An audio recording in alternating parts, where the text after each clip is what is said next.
The Tesla Model S and Model X are once again available with a regular steering wheel.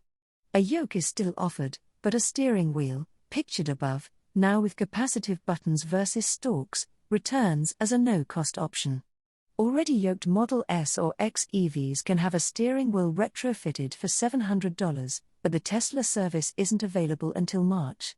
The tried-and-true steering wheel returns to the Tesla Model S and Model X, while the steering yoke that has been mandatory since the car's 2021 redesign is still offered. People who order a new S or X can once again drive with a normal wheel at no extra cost.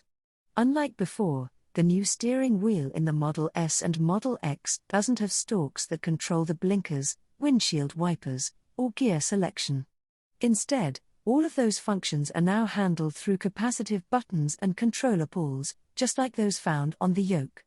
What about all the folks who bought a Tesla Model S or X with the yoke-style setup and are unhappy with it? Well, Tesla is letting those customers swap it out for a real wheel with a retrofit option through its online store. It won't be available until March, and it costs $700, which is said to include installation through Tesla service.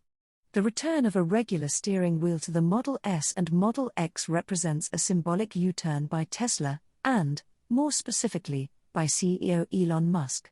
Back in 2021, in the months after the company stirred up controversy by only offering both models with a yoke, Musk tweeted that there was no chance a traditional steering wheel would return, even as an option. The irony is that X have a yoke, and Musk may have a little on his face.